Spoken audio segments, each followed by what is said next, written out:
열 처녀의 비유에 대해서 말씀드리겠습니다.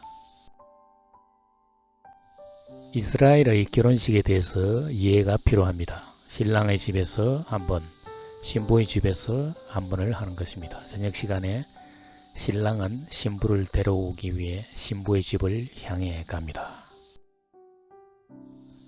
신부는 신랑이 와서 혼인잔치를 하고 데려가기를 기다립니다. 그리고 신부의 친구들이 들러리를 쓰는 것입니다. 신부의 들러리가 신명이라는 것입니다. 신부의 들러리는 등을 켜고 신랑이 오기를 기다리는 것입니다. 그런데 신랑이 늦게 도착하자 신부의 들러리들은 졸기 시작하는데 밤늦은 시간에 신랑이 도착했던 것입니다.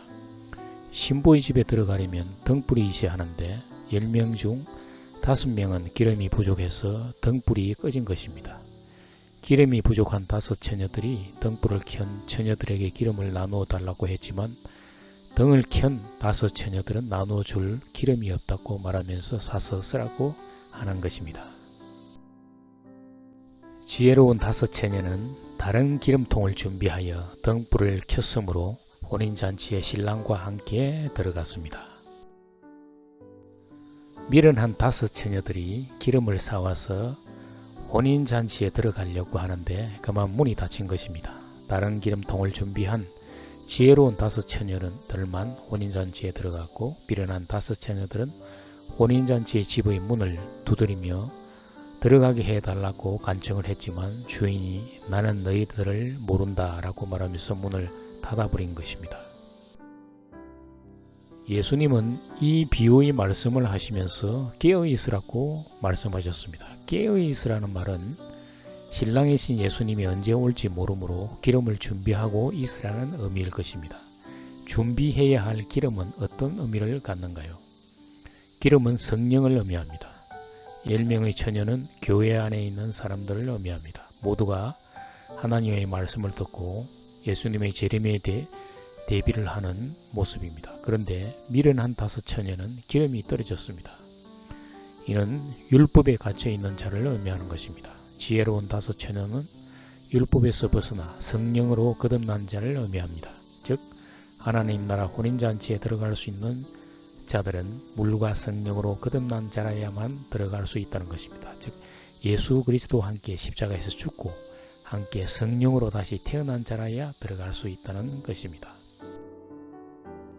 예수님이 깨어있으라고 하신 말씀은 예수 그리스도와 연합하여 세상에 대해서 죽고 율법에 대해서 죽은 자, 죄에 대해서 죽은 자라는 것을 깨달아라 라는 것입니다. 그러면 하나님께서 성령으로 다시 태어나게 해 주신다는 것입니다. 인간은 마귀 세상에 갇혀 있는 자들입니다.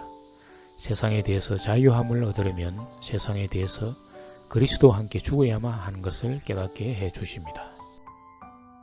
마태복음 25장 1절에서 13절을 보면 그때 천국은 마치 등을 들고 신랑을 맞으러 나간 10 처녀와 같다 하리니 그 중에 5은 미련하고 5은 설기 있는 자라.